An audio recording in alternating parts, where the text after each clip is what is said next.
दोस्तों दहेज उत्पीड़न और धारा 498 है घरेलू हिंसा। अब दोस्तों होता क्या है कि कुछ महिलाएं झूठे मामले दर्ज करके जो है अपने ससुराल वालों या फिर पति पर दबाव बनाने के लिए भी इसका एक गैजेट के रूप में इस्तेमाल किया जाता है पत्नियों द्वारा। दोस्तों और अगर जो पीड़ित व्यक्ति है, जो पति है, वो क्या कर सकता है, वो हाई कोर्ट का दरवाजा खटखटा सकता है दोस्तों, और कोर्ट से एफआईआर को रद्द करने का जो है रिक्वेस्ट करी जा सकती है दोस्तों। क्योंकि क्या किया जा रहा है, केवल पति और ससुराल वालों को बदनाम करने या फिर परेशान करने के पर्पज से किया जा रहा है दोस्तों। और ये जो कानून है हाई कोर्ट के पास में, ये इसको सुनिश्चित करने के लिए बनाया गया है, इसीलिए कि कोई किसी पर दबाव न डाले, और अगर कोई ऐसा कर रहा है तो उसे सजा दिलाई जा सके दोस्तों। और इससे निपटने के लिए हाई कोर्ट को ये अधिकार है दोस्तों कि अगर वो संतुष्ट हो जाते हैं कि जो एफआईआर दर्ज कराई गई है, पति हो या ससुराल वालों के खिलाफ हो या कोई और भी एफआईआर हो दोस्तों, तो जो व्यक्ति है अगर सिर्फ और सिर्फ उसको परेशान करने के पर्पज से करी गई है तो उस व्यक्ति के खिलाफ कानूनी कार्यवाही को जारी रखने की किसी भी तरीके की कोई आवश्यकता नहीं है। और ऐसे में हाई कोर्ट जो है क्या कर सकते हैं दोस्तों, उस एफआईआर को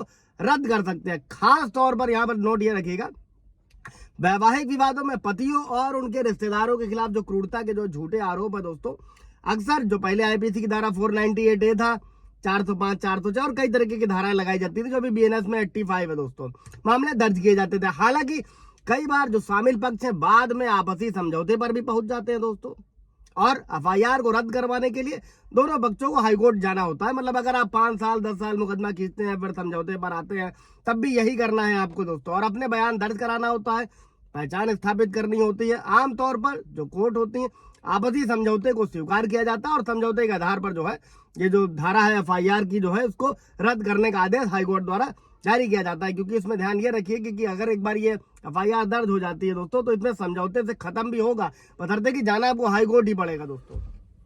अब अगर आपका भी कोई ऐसा मामला है 498A, BNS 85 या फिर कहीं ना कहीं घरेलू हिंसा का भी अगर केस है दोस्तों, दहेज का झूठा केस है, तो ऐसे में आप एफआईआर क्वेश्चनिंग में जा सकते हैं। और इसी को लेकर आज हम लोग 4 जजमेंट समझ लेते हैं, उनका मैं नाम बता देता हूं, उसको अच्छे से नोट कर लीजिएगा, और अपने केस जजमेंट में जहां आप लगाना चाहें वहां पर जरूरतन लगा सकते हैं दोस्तों।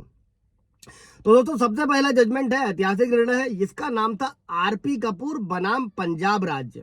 और दोस्तों इस मामले में सुप्रीम कोर्ट ने इस बात पर जोर दिया था, इसको नोट रखिएगा, कि ऐसे सभी मामले जहां पर एफआईआर रद्द करना उचित है, जैसा कि ऐसे मामले जहां कोई कानूनी सबूत नहीं है या शिकायत में किसी तरीके के अपराध का खुलासा नहीं होता, वहां पर यह समाप्त किया जाना चाहिए हाई कोर्ट द्वारा।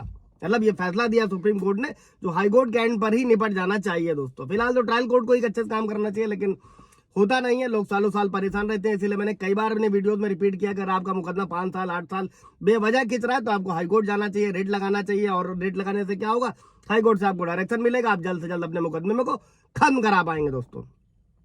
दूसरा जजमेंट समझते हैं, मोहम्मद वाजिद बनाम उत्तर प्रदेश राज्य, ये 2023 का मामला है दोस्तों। और इस फैसले में सुप्रीम कोर्ट ने कहा था कि जब एफआईआर या आपराधिक कार्रवाई को रद्द करने की बात आती है, तो जो आपराधिक कार्रवाई को रद्द करने से इनकार करने के लिए जो अभियुक्त है दोस्तों, उसका आपराधिक जो इतिहास है एकमात्र विचार नहीं हो सकता है दोस्तों। चला अगर कोई प्रीवियस हिस्ट्री है और अगर एफआईआर को रद्द करना है तो वो जरूरी नहीं है दोस्तों, एफआईआर को रिक्वेस्ट किया जा सकता है।